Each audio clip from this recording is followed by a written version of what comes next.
Pagpapalabas ng video ni Attorney Zuleika Lopez, kinwestiyon ng isang senator judge kung ano ang kahalagahan sa impeachment trial ni Vice President Sara Duterte. Detalye ng balitang yan mula kay Rajuman Conte Batak. RMN Live Report! Kinwestiyon ni Senator Judge Risa Ontiveros ang relevance o kahalagahan ng ginawa ng depensa na pagpapakita o pagpapalabas ng video ni OVP Chief of Staff Attorney Zuleika Lopez sa grave threat ni Vice President Sara Duterte laban kay Pangulong Bongbong Marcos. Sa impeachment trial ngayong hapon ay pinakita ang bahagi ng online briefing noong November 23, 2024 kung saan ay pinakita si Lopez na umiiyak habang sinasabi nito na balak siyang ilipat sa Women's Correctional sabay giit na hindi siya isang kriminal at mayroon ding banta sa kanyang buhay. Kung matatandaan, ipinatawag noon ng Kamara si Lopez para sa investigasyon sa nilustay na confidential funds ng Office of the Vice President at dito ay pinasight in contempt ang Chief of Staff. Kinwestiyon ni Hontiveros kung ang video ni Lopez ba ang nag-udyo kay VP Sara para pagbantaan ang buhay ng Pangulo at kinatigan nito ni defense lawyer Attorney Carlo Joaquin Narvasa.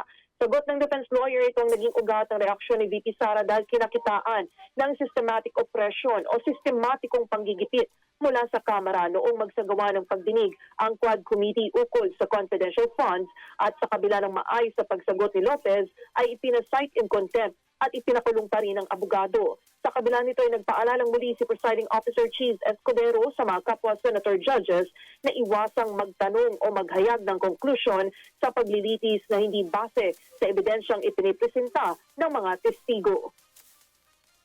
Sinasabi po ba ng depensa na yung mga alleged threats o alleged incitements ni VP Duterte ay prompted nung detention ni Attorney Lopez? Yes, Your Honor. There was a systematic oppression made by the House of Representatives. Even if she was answering the questions faithfully and to the best of her ability, she was cited in contempt, detained. Her lawyer was not allowed. Her lawyer was not allowed to be with her when they were trying to detain her in the Women's Correctional Facility, Your Honor. Would like to remind the senator judges to be cautious in making counsels for either party make conclusions of law and fact. Instead of presenting evidence through a witness they will present or through direct, cross, redirect, or recross. Samantala, tumagal lamang ng 3 oras ang paglilitis kung saan bago mag-alas 5 ngayong hapon ay tinapos na ng impeachment court ang day 3 ng impeachment trial kung saan hiniling ng prosecution panel na sa Lunes na lamang ihaharap si NBI Regional Director Attorney Jeremy Lotoc.